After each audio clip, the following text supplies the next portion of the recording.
Él es el príncipe de los ejércitos celestiales con la espada en la mano. Ay, espada, violencia, esto es violencia. Herejía. No, léaselo usted en el libro de los jueces y en Apocalipsis, por ejemplo.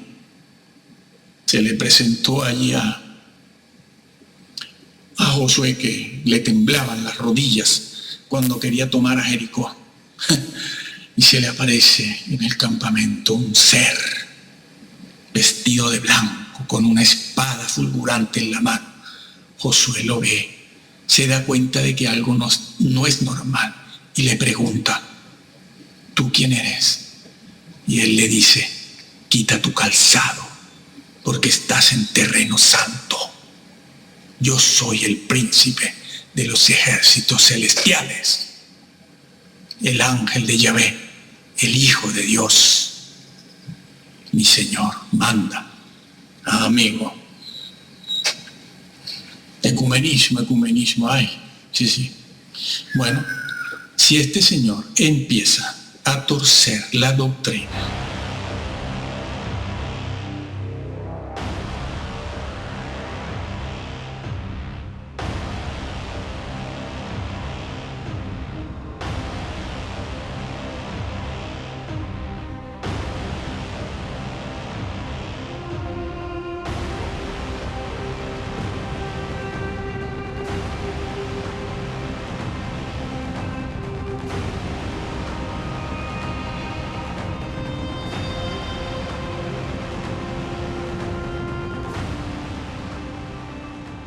bien, hoy vamos a meditar sobre la epístola que escribió el apóstol Pablo, el capítulo 2, segunda de Timoteo, versículo 15.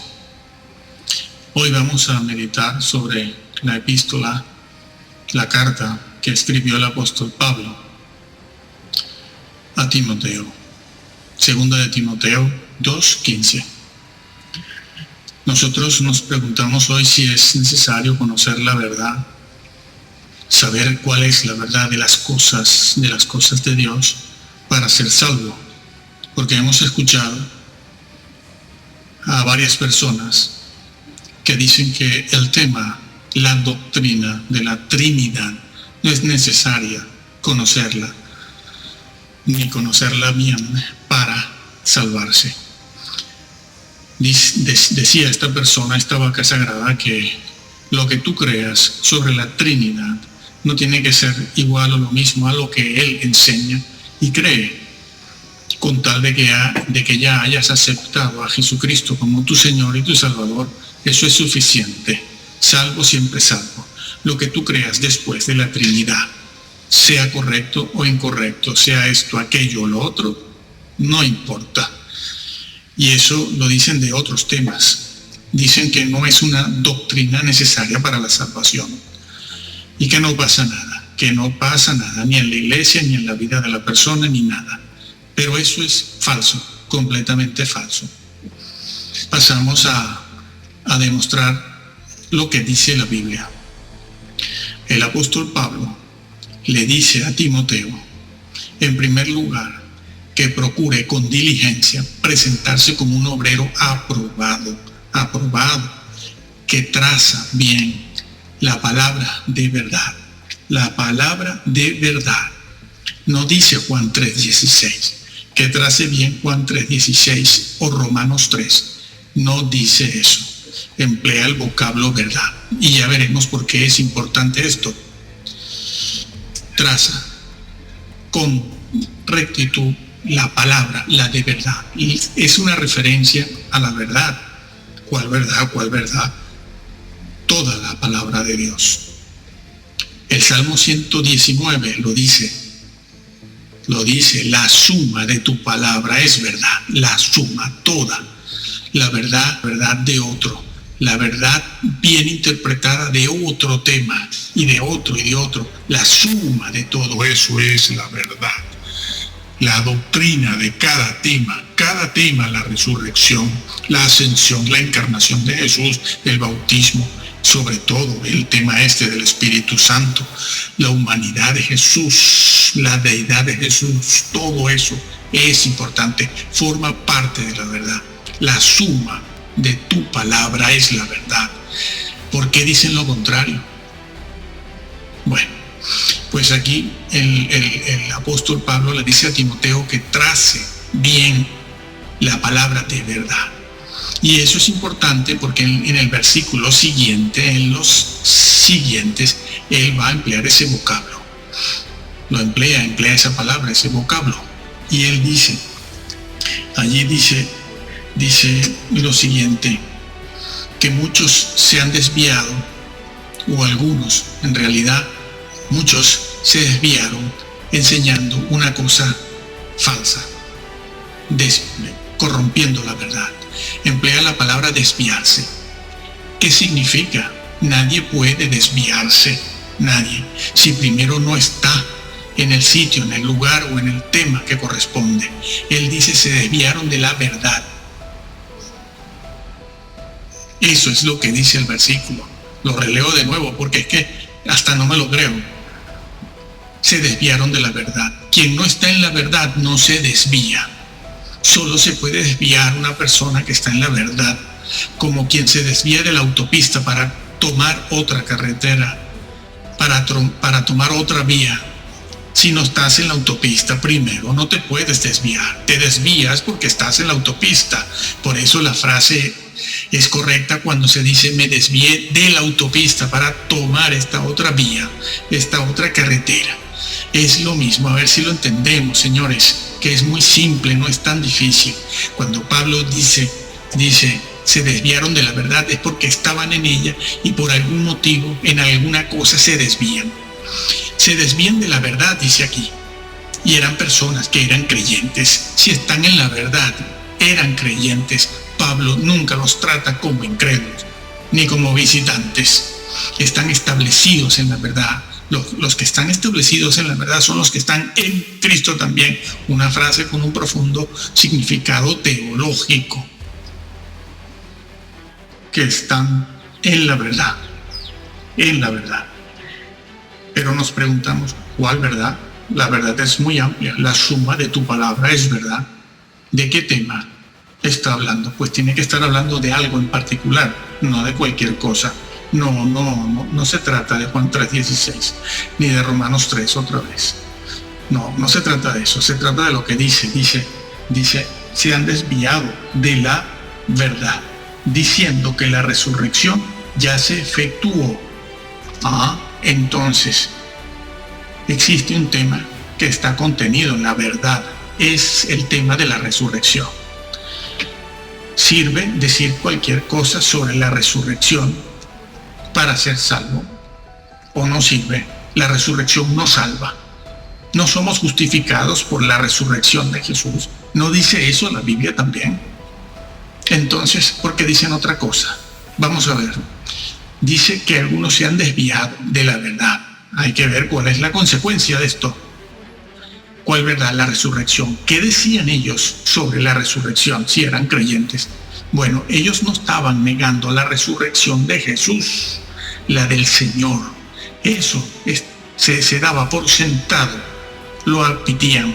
La resurrección que ellos no aceptan o confunden o malinterpretan es la propia resurrección, la promesa que se le hizo al creyente, a todos los creyentes, de que algún día resucitaríamos. Esa es la promesa. Y esa es la parte, la interpretación errada que ellos tienen sobre la resurrección. Es decir, para ellos, para estos dos específicos que están aquí nombrados, Himeneo y Fileto, para ellos la resurrección del creyente ya se efectuó. No va a haber más resurrecciones, según ellos. Enseñaban, decían en aquella congregación, posiblemente en Éfeso, muy grande. Aquello era muy grande, mucha gente, por todas partes, cristianos, pero estaban sembrando esta doctrina. Entonces, ¿qué va a decir Pablo? Pablo dice eso. Este tema no se encuentra aquí solamente. El tema de malinterpretar, desvirtuar o querer borrar del mapa la resurrección de los creyentes al final de los tiempos no es nada nuevo. No es solo aquí en Timoteo donde escribe Pablo sobre eso. También en 1 Corintios 15 está. ¿Y cómo empieza Pablo a hablar cuando va a amonestarlos por estar enseñando una doctrina errada sobre la resurrección? ¿Cómo empieza? Pues allí dice, si retenéis la palabra que os he predicado, sois salvos. Si la retenéis. ¿Qué palabra? Por cierto, que esa frase, la palabra, es sinónimo de doctrina, como cuando el Señor Jesús dijo, por tus palabras serás justificado y por tus palabras serás condenado. Mis palabras, no puedo ser grosero, no, claro que no puede serlo, pero ahí nos está refiriendo a que Jesús va a contar nuestras palabras groseras y obscenas en el día del juicio. Se está refiriendo a la doctrina, a lo que tú crees sobre Él y sobre su misión. A eso se refiere Jesús allí en Mateo. Bueno, aquí es lo mismo, lo que está diciendo el apóstol Pablo. Él dice, si retenéis la palabra, es decir, la doctrina que yo te he enseñado. ¿Cuál doctrina? Lo vamos a ver ahora, porque resulta que es también la resurrección el tema que Pablo va a corregir aquí. Así pues, si retenéis la palabra que os he predicado, sois salvos. Eres salvo, pero si retienes Juan 3:16, si retienes Romanos 3, si retienes aquello y lo otro, no. Si retienes el tema, las palabras, la doctrina, sí, la doctrina sí salva. También se lo dijo Pablo a Timoteo. Ten cuidado de ti mismo y de la doctrina, pues haciendo esto te salvarás a ti mismo y a los que te oyeren. Me salvará de no cometer errores doctrinales. No, hombre, no, por favor, esto es una contradicción. Te salvarás a ti mismo si tienes cuidado de la doctrina. Te salvas de caer en condenación, de ser juzgado. No os hagáis maestros, muchos de vosotros, sabiendo que recibiréis un gran premio. No, mayor condenación. Los maestros reciben mayor condenación por no enseñar la doctrina, la correcta. Porque la salvación, eso de ser aceptado por Jesucristo y haberlo aceptado a Él, se puede corromper si el resto de la doctrina la torcemos. Sí, eso está en 1 Corintios 3 también. Lo vamos a ver en un momento. Pues aquí Pablo les dice eso a ellos, a los corintios, les dice eso. Si retenéis la palabra, ¿cuál? La que va a mencionar ahora. Si no creísteis en vano, habéis creído en vano. La palabra vano aquí se utiliza para hablar de una cosa que no tiene contenido, que no tiene un objetivo, un resultado, que no sirve para nada, que es una ilusión. Es como los sacrificios, mejor dicho, la adoración que ofrecía Caín. Esa adoración era una adoración vana. No que no creyera, él creía, hombre, de hecho adoraba, pero no lo hacía según lo establecido por Dios, sino ¿quién? Su propio criterio. Yo, ¿por qué tengo que llevar ovejas como mi hermano? Ya lo sé, ya me lo han enseñado y me lo han dicho, pero yo quiero llevar los frutos de la tierra, que es lo que yo hago. Y iba allí, claro, vio la diferencia. Cuando adoraban los dos, su hermano Abel y él notó la diferencia. Y también notó cómo Dios reaccionaba de diferente manera con él que con su hermano Abel. Nacieron los celos, claro, lo que está pasando en los púlpitos. Como tu hermano prediques muy bien y no seas el pastor, ten cuidado. Si tú predicas bien, tú conquistas a la gente con la palabra de Dios. Y no eres el pastor, ten cuidado con el pastor. Y los diáconos, porque te sacarán.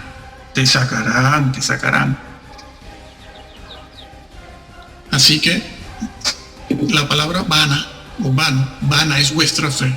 Aquí se refiere a eso. Implica algo que es vacío, una fe sin contenido. Fe, sí, pero puede haberla, claro que sí, pero no cumple el propósito, no, es una fe a la que le han robado la esperanza. Es una fe que no espera la resurrección, porque estos aquí también, en 1 Corintios 15, aceptaban la resurrección de Jesús, sí, la de Jesús, sí. Es la propia la que no aceptan, no. La resurrección ya se efectuó, o la resurrección es solo la de Jesús, pero yo soy salvo. No importa lo que yo crea sobre la resurrección, yo soy salvo porque a Jesús lo acepté. Eso es falso. Y los que están enseñando eso con respecto a la resurrección y sobre todo con respecto a la Trinidad, diciendo que no importa lo que tú creas sobre la Trinidad, son apóstatas. Están engañando, aunque sean vacas sagradas, seguidos por multitudes de fama internacional. Sí, pero no conocen la palabra porque no quieren, porque siguen a una denominación, y el cuerpo doctrinal de una denominación, no la exégesis bíblica versículo por versículo, no son libres para hacerlo, porque tienen la presión de una denominación. Y quiero decir que yo soy bautista del sur y pertenezco a una denominación, pero no hemos de cerrar los ojos ante lo que es un error. Pues bien, estas personas lo que niegan es una resurrección futura de los creyentes, no la de Jesús. Se mantienen creyentes en Jesús, pero Pablo les dice que esa fe es vana, que están condenados, que son dignos de toda conmiseración. Eso es lo que dice aquí en 1 Corintios 15. Ha venido a ser peor que cualquier hombre, que cualquier pecador. Sí, eso está dicho aquí, léase, le estoy dando el capítulo, el versículo, todo está dicho. Así que por eso es cierto que Pablo le pide a Timoteo que trace bien la palabra de verdad, traza bien la verdad. No tuerzas el tema de la resurrección, no lo tuerzas. Aquí Pablo dice, si retenéis la palabra que yo os he predicado, la que Pablo predicó es la que hay que creer, como Pablo lo creyó, y no estar diciendo como dicen muchos hoy en día en las iglesias, que dicen que eso es lo que Pablo opina. Es lo que Pablo opina. Eso lo dijo Pablo. Desafiantes. Sí, y quieren entrar porque dicen que creen en Jesús. Salvos, siempre salvos. Sí. No, la Biblia no enseña eso. Tuerce los diferentes temas de la Biblia, tal y como están registrados, y no entramos, amigos, no entramos. Eso es lo que Pablo les dice. Bueno, aquí Pablo empieza a hablar del Señor Jesús. En este versículo, en 1 Corintios 15, después de decirles, vuestra fe es vana, pasa a explicar el tema, la palabra, la verdad a la que se refiere, que no es otra que la resurrección. Y para ello empieza a hablar de Jesús, habla de la muerte de Jesús, de su trabajo, su misión, su muerte y su resurrección. Y entonces les pregunta, ¿cómo es que ustedes niegan la resurrección de ustedes mismos? Jesús resucitó, como Él resucitó, nosotros resucitaremos. No podemos negar nuestra resurrección porque es una fe vana. No se van a salvar, todavía quedan en sus pecados. Bueno, y en Timoteo lo califica de aquella otra forma que hemos visto. Sí, lo dice. Allí, en 2 de Timoteo, el capítulo 2 que estamos leyendo, Pablo lo dice. Se desviaron de la verdad, diciendo que la resurrección ya se efectuó. ¿Y qué pasa? Trastornan la fe. ¿Ves? Trastornan la fe. Lo que decía también en 1 Corintios 15. Trastornan, enloquecen, una fe sin sentido. ¿Y qué se gana con eso? La perdición. Sí. Así que decir que lo que tú creas sobre la resurrección, o como dice este reposado de Sion, que dice que lo que tú creas en la Trinidad, eso nada, tranquilo, tú crees lo que quieras, ya eres salvo, siempre salvo, ya podrás hacer lo que sea. decir lo que sea. No, trastornan la fe. Y entonces Pablo allí en Timoteo, en segunda de Timoteo, dice, bueno, en una casa hay utensilios para honra y otros para deshonra. ¿Cuáles son los de la deshonra? Está ahí, está en el mismo contexto cuando habla de estas personas que trastornan la fe, presentando una doctrina errada sobre la resurrección. Trastornan la fe de algunos y de muchos en algunos lugares. Bueno, y Pablo inmediatamente pasa a decir, bueno, es que en la casa de Dios hay utensilios honrosos, que son los que guardan la doctrina tal y como yo se las enseñé, pero hay utensilios deshonrosos, inútiles, una desidia, tienen un pico de oro, pero van mandando al infierno a cuanto creyente pueden, con una doctrina errada. Traza bien la palabra de verdad. Sí, a él mismo le dijeron, al mismo Timoteo, le dijeron, ten cuidado de ti mismo y de la doctrina, ten cuidado, ¿ves? ¿Por qué? Para que te salves. Ten cuidado de la doctrina y de ti mismo, pues haciendo esto te salvarás a ti mismo y a los que te oyeren, sí, eso es así. Y aquí a estas personas que tuercen la doctrina las califica de inútiles, utensilios deshonrosos para deshonra. Sí, y son salvos, claro. No son salvos. Dejan de alcanzar la salvación porque se extravían doctrinalmente, y sobre todo en un tema tan importante como el de la Trinidad o como el de la resurrección, tanto la de Jesús como la nuestra, porque aquí se trata es de la nuestra. Bueno, más abajo el apóstol Pablo le dice a Timoteo que sea manso y que trate de corregir a los que se oponen. Claro, una referencia a esos que tuercen la palabra. Que trate de corregirlos por si Dios les concede el arrepentimiento. Sí, el arrepentimiento hay que pedírselo al Señor siempre que se reconozca el error personal. ¿Sí? Allí lo dice el versículo 25 en adelante del capítulo 2. ¿Sí?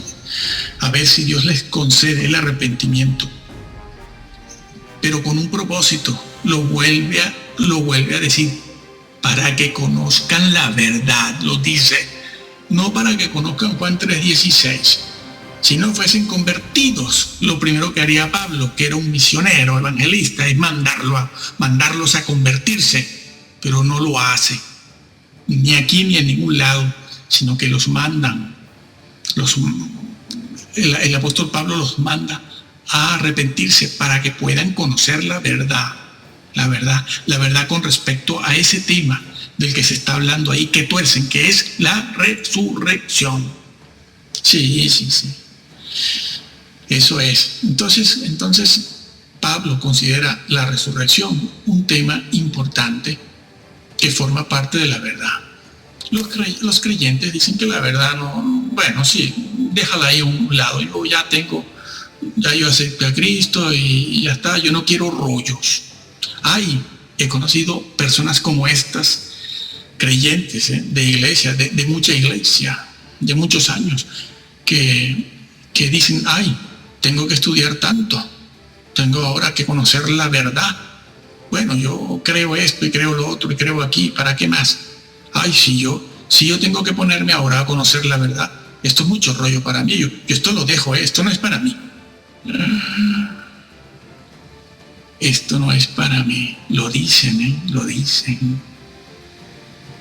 Después se quejan, sí, de que muchos sean los llamados y pocos los elegidos. Sí, se quejan. ¿Qué quieren? ¿Para qué quieren a Dios? ¿Para qué? Para vivir una vida muelle, confortable, tranquilo. No es así. Para que conozcan la verdad. Pero dice más el versículo, y escapen del lazo del diablo.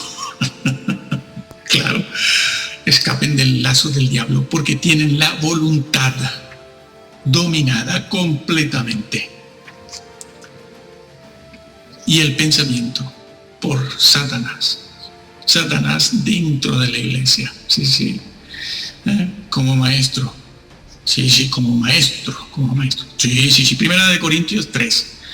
El que edifica con oro, con plata y piedras preciosas.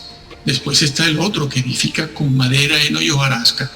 Ese es el que abunda porque, claro, van cuidando su crédito pastoral, su fama, ¿no?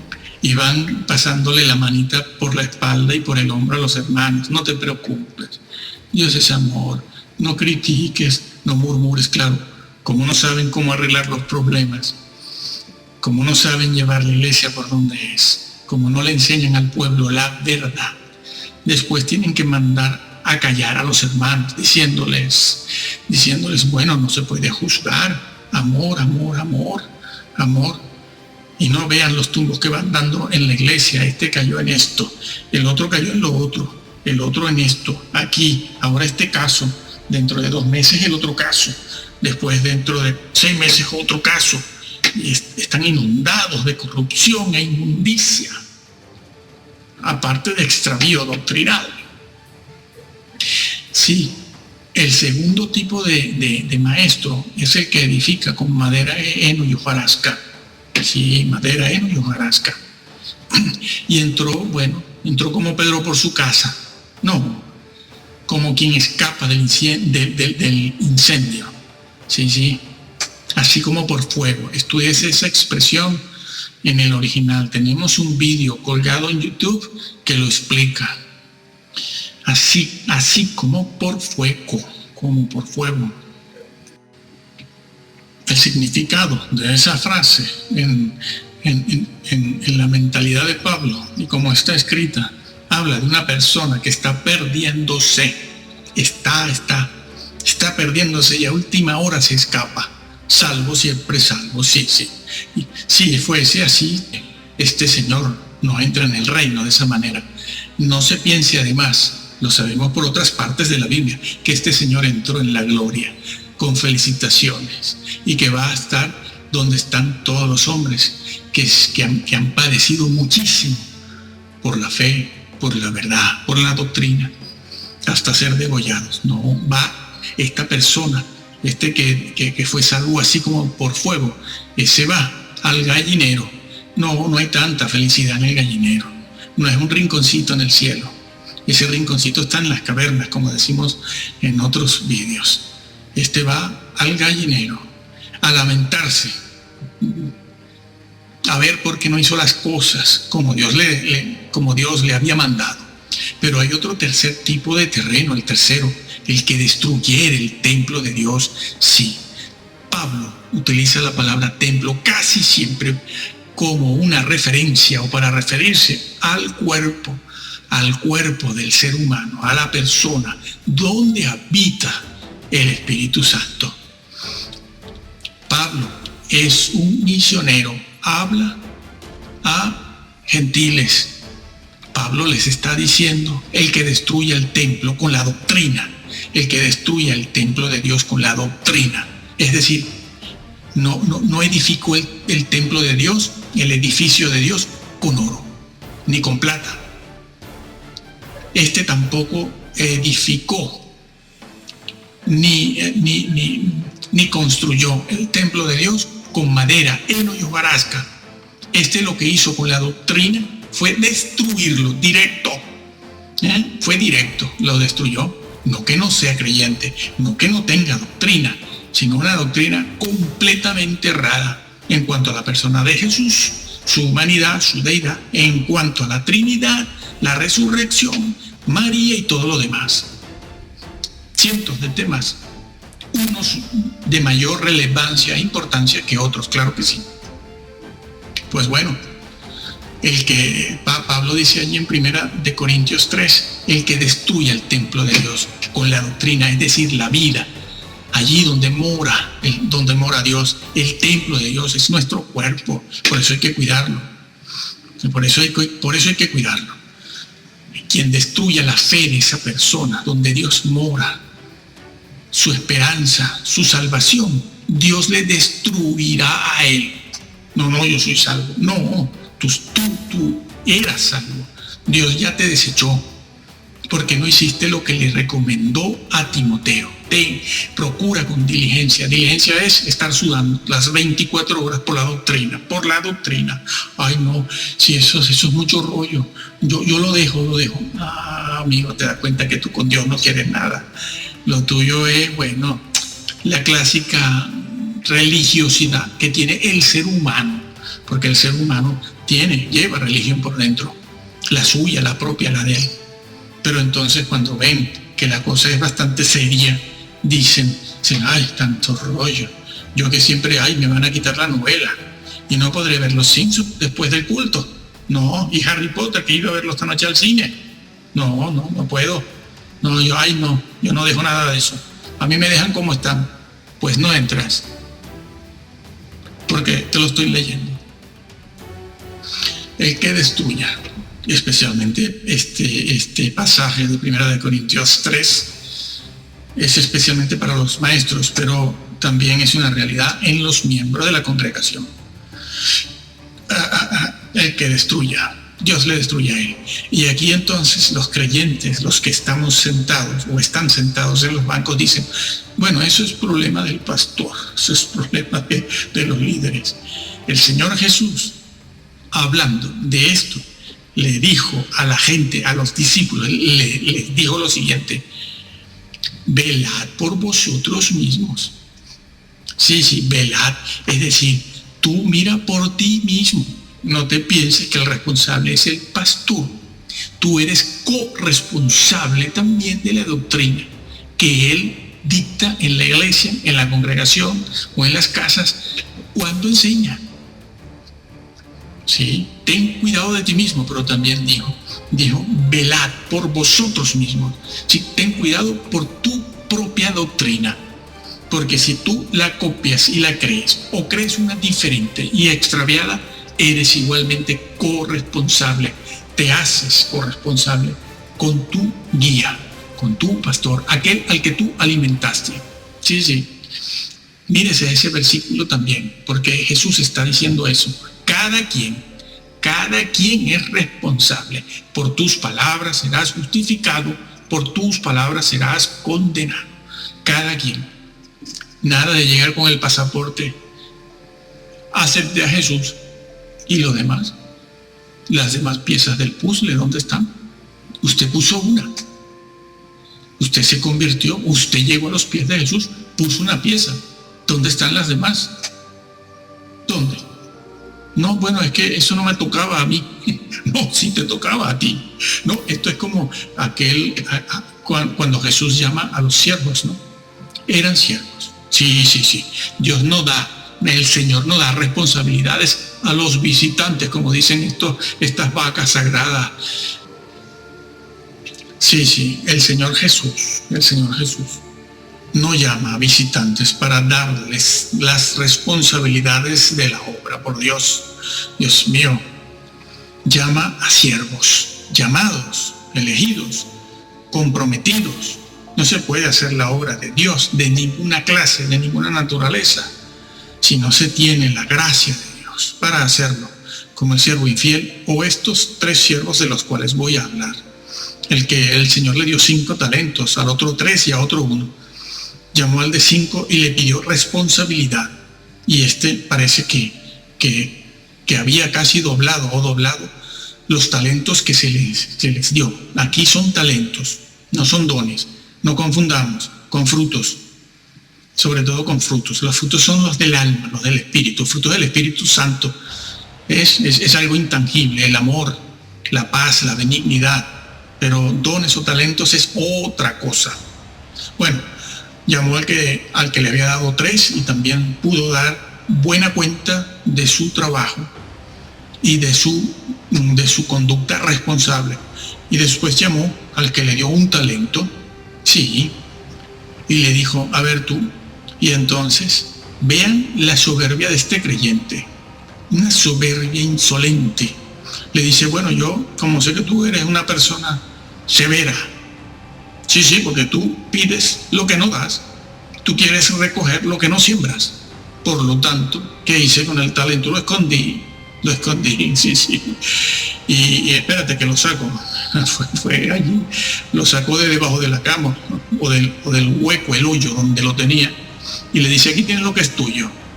Y el Señor, quién sabe, indignado, un creyente soberbio. Claro, eso no se nota por afuera, porque todos vamos con mucha diplomacia, mucha educación. No hablamos, no abrimos la boca. Los que estamos en los asientos, en los bancos, no abrimos la boca para nada. Buenos días, ¿cómo está, hermano? Pero por dentro se lleva la maldad. Y entonces, este siervo le dice eso. Dice, es que tú recoges donde no siembras, amigo. Mira, siervo infiel, te voy a juzgar por tus palabras. Si así fuese, en el supuesto caso de que fuese así, ¿sabes? No te ha podido cruzar de manos. No te has debido cruzar de manos. Conmigo no. Has debido tomar el talento, ponerlo en el banco. Debiste haber actuado con diligencia. Debiste haber hecho algo como la viuda que daba 2 dracmas. No tenía nada, viuda y vieja. Mujer, que además. Pero hizo algo.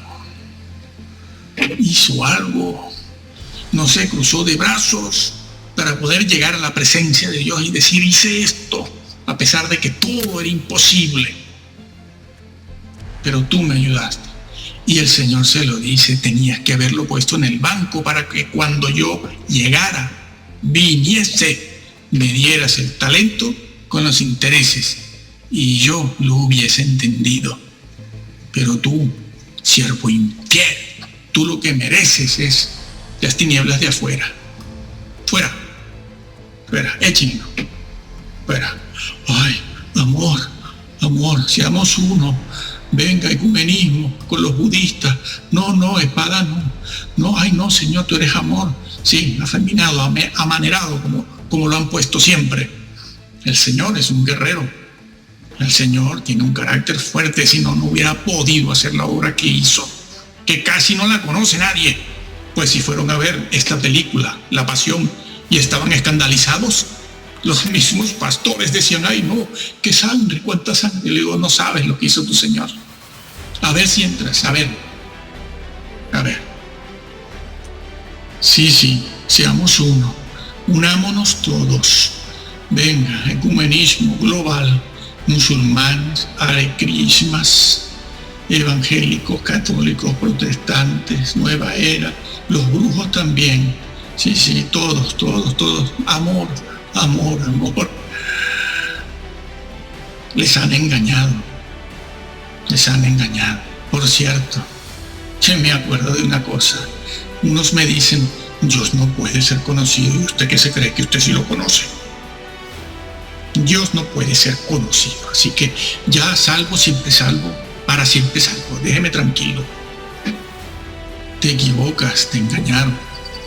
Dios sí puede ser conocido. No, porque es que Dios es muy grande y los hombres no somos tan grandes. Te vuelves a equivocar. Lo que de Dios no se puede conocer no está registrado en la Biblia. Lo diremos siempre, en todas partes. Lo que de Dios no se puede conocer, porque ciertamente es infinito y eterno, no está registrado. Lo que está registrado en la Biblia, el Sagrado Libro, se registró para que fuese conocido. Y se puede conocer. Y está puesto ahí, escrito. Iluminaron a los profetas que lo escribieron para que nosotros lo comprendamos. Lo que pasa es que en primer lugar, los creyentes no quieren, son perezosos, como dice Hebreos 5 y 6. Son perezosos mentalmente, porque la palabra, el vocablo pereza allí significa flojo de mente. No quieren hacer un esfuerzo de la mente para conocer al Dios en el que dicen o decimos creer. Sí, decimos creer en Él y no lo conocemos.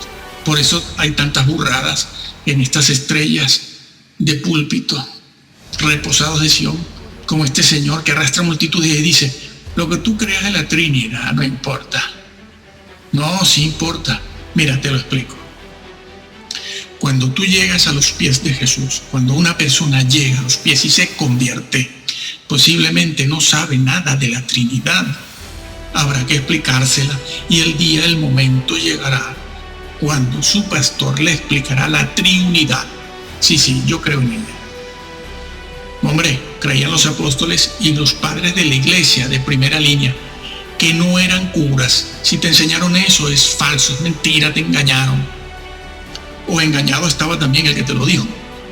Los padres de la iglesia no son curas. La iglesia católica, ni la evangélica, ni la protestante existían cuando estaban los apóstoles y cuando murieron estos. No existía eso.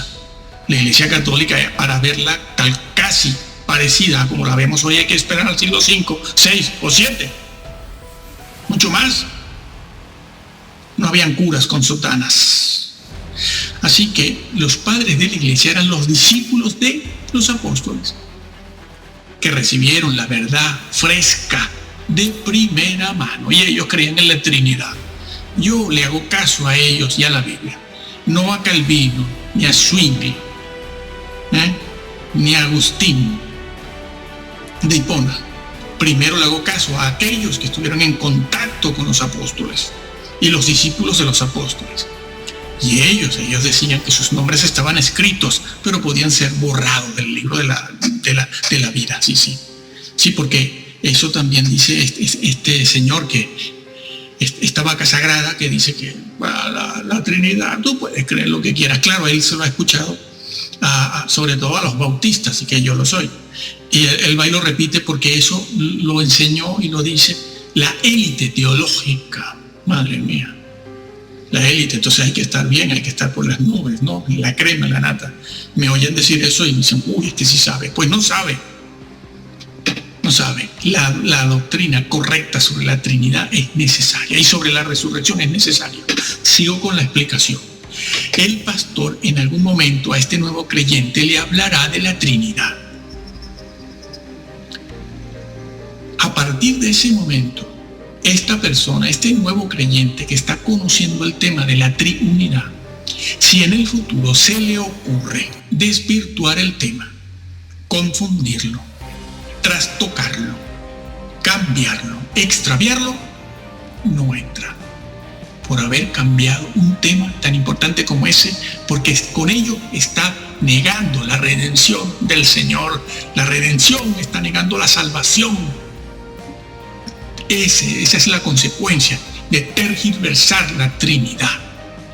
Así como en el caso que vimos de Pablo, negar la resurrección propia, aunque se acepte la de Jesús, es también condenarse, extraviar la doctrina, y quien la extravíe está en este tema, está negando al Señor, lo está negando. Porque Él resucitó para que nosotros resucitáramos.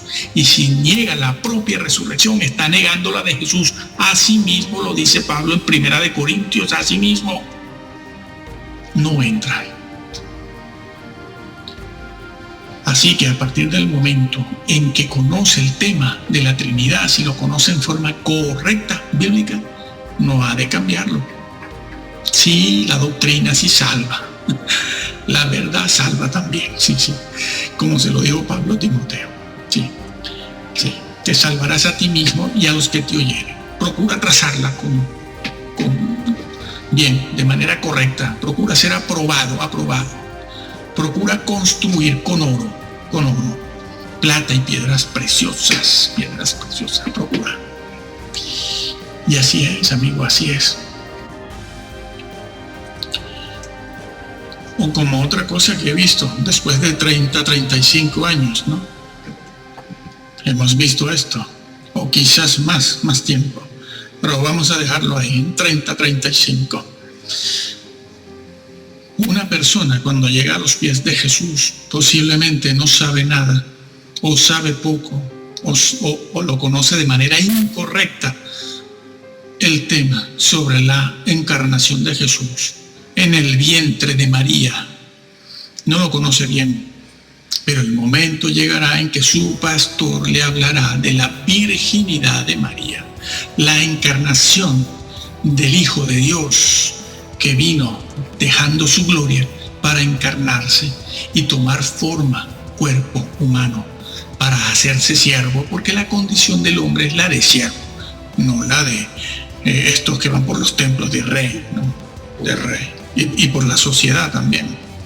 Bueno, dicen que son muy humildes, sí, pero no creen, no conocen nada, no saben nada, porque no quieren, simplemente. Pues el día vendrá en que su pastor le va a hablar a este nuevo creyente de la encarnación, la humanidad de Jesús, su humanidad y su deidad. No, divinidad no, deidad. Tenemos que cambiar eso, mejor deidad. Bueno, y él le explicará que la persona de Jesús, o Jesús, fue engendrado por el Espíritu Santo, por Dios mismo, sí, está narrado en Lucas, está en la Biblia, dicho así. Bien, y por eso Jesús es completamente santo y perfecto, aunque bueno, algunos dicen, Jesús no sabía la fecha del fin del mundo. Perfecto no era. Yo creo en él, pero no creo como creo que es Dios porque después Dios el Padre lo hizo Dios. Pero él no sabía cosas. Bueno, mira, no te lo han explicado bien. Las limitaciones de Jesús eran humanas, las propias de la naturaleza humana. Te das cuenta, ¿no? Que Jesús tenía hambre, claro, una limitación. Si él actúa en su naturaleza divina, con su deidad, no le daría hambre nunca. Pero él actuó como hombre. La redención la obró como hombre, siempre. Nunca echó mano de su deidad y su fuerza y su poder para hacer todo lo que tenía que hacer para expiar nuestro pecado. Así que las limitaciones de Jesús fueron las propias del cuerpo. Aunque era perfecto, sudaba, se cansaba, tenía sed, tenía hambre, se dormía, estaba cansado, exhausto en aquella barca y se durmió en plena tormenta. Sí. Así pues que las limitaciones de Jesús fueron humanas, no fueron las de la naturaleza divina. Por eso Jesús dijo en su naturaleza divina, en su deidad, dijo, ¿quién de vosotros me redarguye de pecado? ¿Quién? Nadie. Jesús, moralmente perfecto. Era ahí donde estaba su perfección, inigualable. Y su poder, en su moral, en su santidad, en su justicia, la que vino a vindicar. Por eso tenía que venir a él, porque solo él era así, era y es así. Nosotros no somos así, y el diablo menos. El diablo es el polo opuesto. Pero Jesús, su perfección era moral. ¿Lo entiendes ahora? ¿Por qué se dormía? Porque quizás había alguna cosa que no sabía en su naturaleza humana. Como hombre, quizás no quiso saber algo, pero cuando quería saberlo en su naturaleza y en su deidad, lo podía saber. Así que regreso al creyente nuevo creyente, al cual su pastor le está explicando la encarnación de Jesús. Que Jesús fue engendrado por el Espíritu Santo, es hijo de Dios y de María. Si a partir de ese momento, este nuevo creyente, con respecto a esa doctrina del nacimiento, la concepción virginal de María, este señor empieza por ahí, contagiado por alguno en el mismo templo, dice, no, yo eso no lo creo. Yo creo que Jesús es Dios, que murió por mis pecados, que es Salvador, que Dios el Padre lo hizo Dios a él. Y todo eso sí, yo lo creo. Ahora, el nacimiento virginal, eso a mí no me convence. Para mí que es hijo de José, no entras.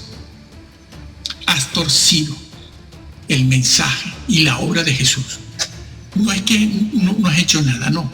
Has negado la redención. Porque un Jesús que no es perfecto no salva a nadie. Acuérdate del que tenía un talento. El Señor no se lo pasó. Acuérdate de aquel que entró con vestido sucio, inapropiado, inadecuado a la fiesta de boda. Nadie va a una fiesta de boda con un traje sucio, un vestido sucio, porque viene directo del trabajo. Fuera. Y el Señor lo dijo con aplomo: échenlo a las tinieblas de afuera. Claro. Justicia. Eso se llama justicia. No alcahueta, lisonjero, afeminado, amenazado, débil de carácter. Necesitamos un universo guiado por un hombre con carácter, con personalidad. No, ninguno de nosotros ni yo. Tiene que ser Él. Él es él es el modelo, el ejemplo. Él es el príncipe de los ejércitos celestiales con la espada en la mano. Ay, espada, violencia, esto es violencia. Herejía. No, léaselo usted en el libro de los jueces y en Apocalipsis, por ejemplo. Se le presentó allí a Josué que le temblaban las rodillas cuando quería tomar a Jericó. Y se le aparece en el campamento un ser vestido de blanco con una espada fulgurante en la mano. Josué lo ve, se da cuenta de que algo no es normal y le pregunta: ¿tú quién eres? Y él le dice: quita tu calzado, porque estás en terreno santo. Yo soy el príncipe de los ejércitos celestiales, el ángel de Yahvé, el Hijo de Dios. Mi Señor manda. Amigo. Ecumenismo, ay, sí. Bueno, si este señor empieza a torcer la doctrina sobre la concepción virginal de María, no entra, porque ha negado toda la redención, como el que desfiguró la doctrina de la Trinidad, acaba de deshacer el trabajo y el plan de la redención, porque la realizó la segunda persona de la Trinidad, Jesús, como lo creían los padres de la iglesia que no eran curas, y como está registrado en la Biblia. Claro, primero hemos de creer en la Biblia, ¿no? Pero coincidimos con aquella gente. Sí. ¿Cómo es posible que los mesiánicos digan que esta narración que está en Lucas sobre que María fue engendrada por el Espíritu Santo es algo como la mitología griega, como la mitología griega, los dioses griegos que se acostaban como humanas, y engendraban hijos, mitad Dios, mitad humano? A eso han llegado los mesiánicos, a una cosa tan horrenda como esa, a comparar a Jesús con la mitología griega, para después de mentir la narración de Lucas y Mateo y todo lo demás, diciendo que eso lo escribieron los curas. He visto un mesiánico de fama internacional que arrastra multitudes, que además circuncida, ¿no? Para pertenecer a su congregación, obligatorio circuncidarse, que dice que eso lo hicieron los curas. ¿Cuándo lo hicieron los curas? Está registrado en la Peshitta como muy tarde del siglo II, siglo III. Y eso está dicho allí, si mal no recuerdo. Y en los manuscritos griegos, incluso los más antiguos, los de mayor edad. ¿Cómo que los curas? Si en esa época no había curas. Como decíamos antes, no lo había. Este señor no conoce, todos estos señores no conocen la historia. Están alrededor de la reforma, señores, por Dios. Ustedes, para empezar, nadie sabe, poca gente sabe todo lo que dijo Calvino, todo lo que dijo Zwinglio, todo lo que dijo Agustín de Hipona, todo lo que dijo Lutero. Y están confundidos, porque además, en cuanto al tema de la predestinación, lo que dijo Zwinglio es distinto de lo que dijo Calvino, y es distinto de lo que dijo Lutero, y muy distinto de lo que dijo Agustín de Hipona. Pero están adormecidos, aborregados. Ay, la reforma, Calvino, como ese mismo que niega, que dice que la Trinidad no pasa nada con la Trinidad si no la cree, que dice que después de Pablo no hay ser más grande que Calvino, casi no lo pronuncia, de lo grande que es. Yo digo, este señor conoce la historia, no sabe lo que dijo Calvino, pero si lo que dijo Calvino es mejor lo que dijo a lo mejor Agustín de Hipona. También habló del libre albedrío, mejor dicho, de la voluntad ayudada por la gracia de Dios. Creo que lo prefiero. Madre mía, seguido por multitudes, apartaos de mí, hacedores sin ley. Tuercen la palabra de Dios porque está de moda una denominación o un credo. La tuercen.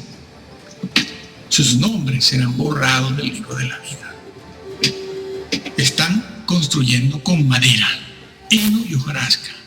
Y otros, muchos, están destruyendo. Que el Señor los bendiga.